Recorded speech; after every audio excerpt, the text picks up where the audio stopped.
Welcome back to my playthrough of Red Star Rising by MMP. Just finished turn 5, which is the first production turn on the turn track. Quite a successful offensive so far, certainly very minimal losses for the Germans. They've been pretty lucky. I think they've only had one loss from overruns, having done 20, so they would be expecting about 3. So they've definitely done okay on that side of the chance, but equally the last 2 attacks of this game turn on Krivoy Rog, I think it's the coal mine, and on Kiev, they got a 1 on both those attacks, which has essentially meant that some extra economic assets have survived, which you may have expected to have fallen by the end of the second week of August. So consequently they were short of their target. You may recall I'm not using the targets on the game as supplied. I've got my own agenda, and essentially the target is 4 at the end of turn 5, and they've only actually taken 1. And so the combination of those 2 bad rolls and the mine production from the mine assets in the game meant that they've actually accrued 4 leadership points, which is pretty good, I think, for the first target. It's not enough to get a leader, you need 6, but there's every opportunity they may get their first leader from the pool by the winter, which will be useful for them. In the centre, it's really hard to stop. The only thing that's really kept the Germans on any kind of a tether are their supply lines. You can see the depots moving up. You're allowed to hoard depots in the game. That's an intentional part of the system. So you don't need all the ones that start on maps, so you tend to keep some of them off and they reappear 4 turns later, which actually was turn 5. So that's allowed them to push on and extend.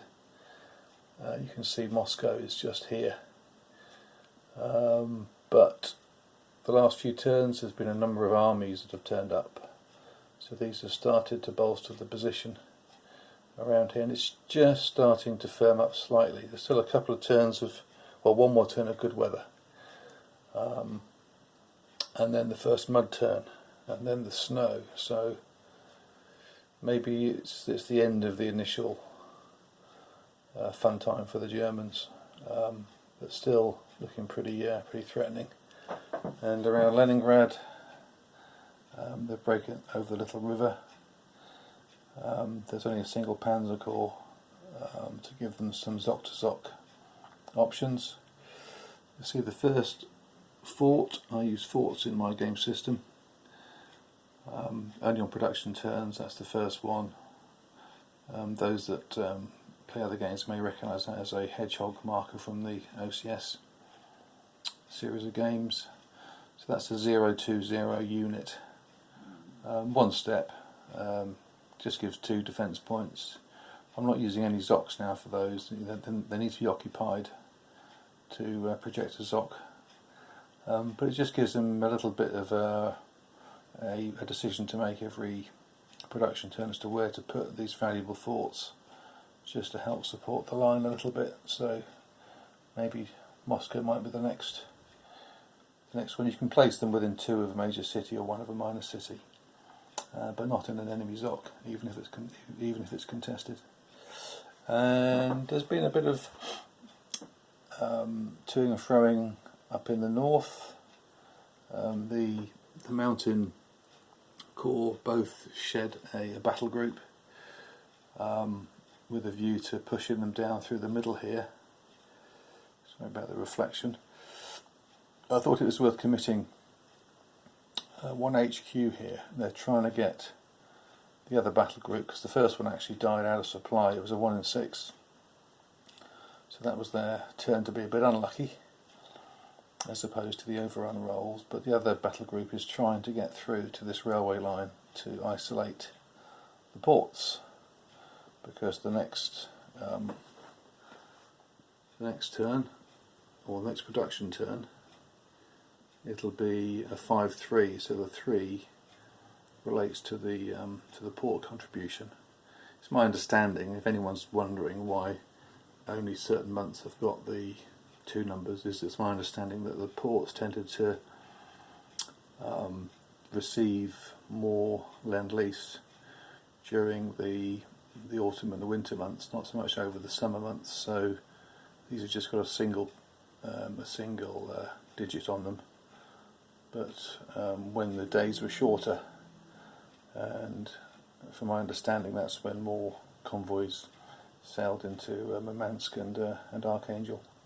So that's when you can negate those points, either by capturing the ports themselves when they're destroyed, or by just being able to isolate them by cutting the rail lines.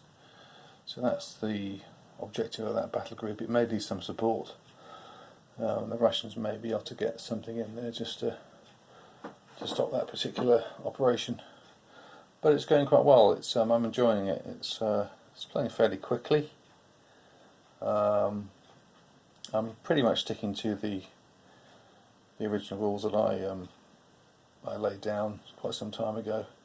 But I think I'm going to use the winter attrition for the first and second winter that was mentioned in the first video.